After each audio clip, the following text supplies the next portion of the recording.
We begin with the storm that's sticking around well into tomorrow. We're seeing the effects from the Jersey Shore to Long Island coastal communities, and they're all dealing with floodwaters as high winds take down trees.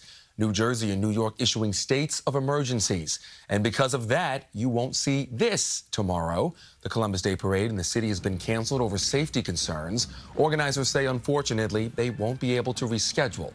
Tonight, we have team coverage of this nor'easter and the conditions across our area. But we begin with Lonnie Quinn in our virtual studio with the forecast here. Lonnie, a busy night ahead. Yeah, we haven't seen the worst of this thing yet. All right, what you've got outside right now, it's a mess. All right, it's a mess throughout the area now. Portions of the Jersey Shore have already seen 56-mile-per-hour wind gusts at the shoreline. They've had some coastal flooding in Monmouth and Ocean County. But this is how I think it plays out. The brunt of the storm is going to be from about 1 o'clock in the morning until lunchtime tomorrow. That's the brunt. There is more throughout the entire day on Monday, but the brunt of it, I'd say, up until noon. Keep in mind, all of the advisories are issued until 8 p.m. I think that's going to be the worst time period. Appears as heavy rain, some strong winds out there. Greatest impacts, definitely at the coast. This is a coastal storm. Conditions will be improving by the time you get to Tuesday morning. Even Tuesday morning, though, you still have some rain out there. So the setup is this. Here's the low-pressure system. We've been watching that since it was just offshore of the Florida-Georgia line. It's now around the Outer Banks. But when you look at this picture, see this batch of green right here? And then you see that other batch of green up top that we're currently dealing with? Where you see that little kink in the warm front, we've now got a secondary low that has been spawned. And lo and behold, they're going to sort of like phase a bit. And when a storm stretches out like that, I mean, this is just sort of common sense, right? You can follow this.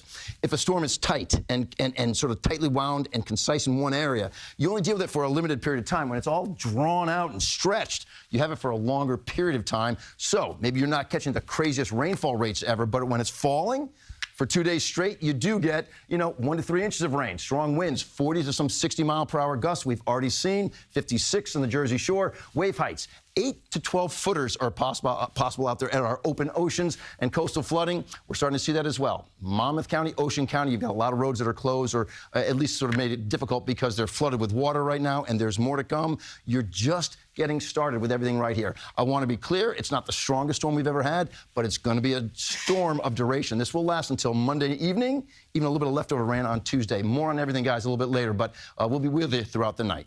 All right, Lonnie, thank you. It's going to be a long, long night ahead. As Lonnie said, this nor'easter is mainly battering the coast, especially the Jersey Shore. Our team coverage continues with Naveen Dhaliwal in Seaside Heights. The fierce winds and the coastal flooding are the biggest concerns as the storm continues into the night, especially for Seaside Heights that was hit hard during Superstorm Sandy.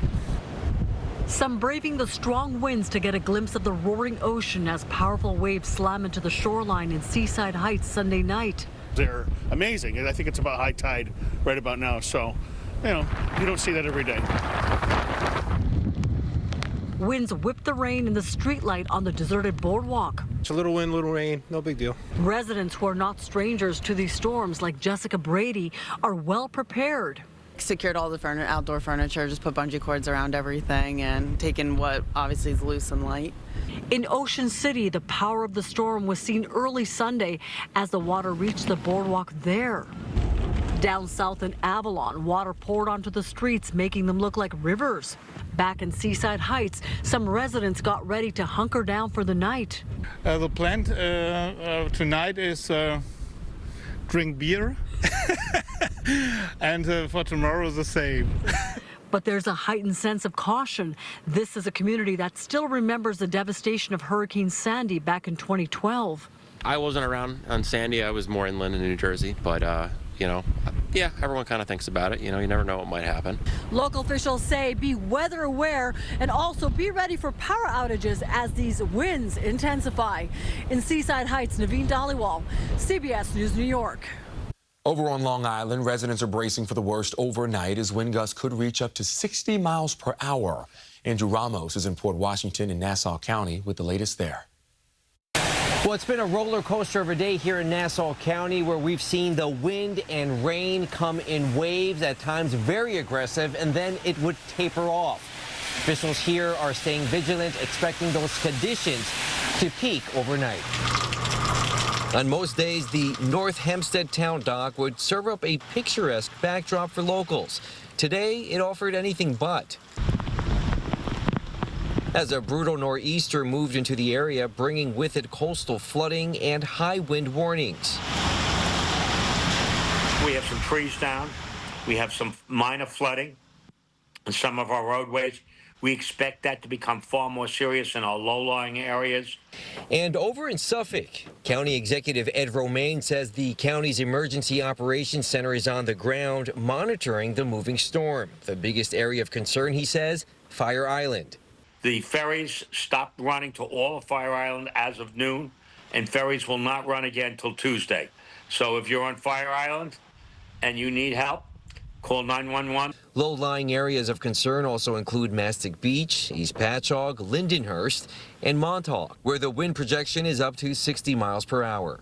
This is a storm that we're holding our breath and hope it isn't as bad as predicted. Officials here are urging residents to stay off the roads. If you do not need to travel, stay home. Now let's head over to my colleague Lisa Rozner out in Queens with the latest conditions there. Lisa?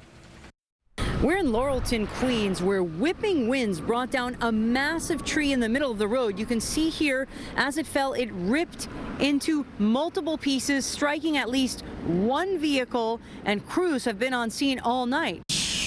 Boom, from the tree. My house and everything. Patrick Brown describes the moment. What appears to be a rotted out tree collapsed onto his neighbor Nora Garaya's car Sunday afternoon. It happened on 228th Street between 137th and 138th Avenues. I literally went food shopping and I came back in a taxi and there was a tree on my car. Had it cracked a little further, it would have hit, either of the houses. Parts of the same tree landed on a vehicle in her neighbor's driveway. Yeah, nobody's hurt, but yeah, it sucks. I didn't know the winds were that bad. All these trees around here are rotten. They have holes in them. All these trees. They don't do nothing until somebody have to die or something, injured or whatsoever. At around 20 stations citywide, the MTA is putting down vent covers to prevent flooding Sunday into Monday. Yes, we are prepared for tomorrow. We do have post-tour staffing and we have overtime staff. Up to 3 inches of rain are expected in parts of Queens like College Point. At McNeil Park near LaGuardia Airport, you could see the rough waters of the East River. And this storm is not over yet. Our first alert weather team says the next high tide here in Queens is just after 5 a.m. Monday. In Laurelton, Lisa Rozner, CBS News, New York.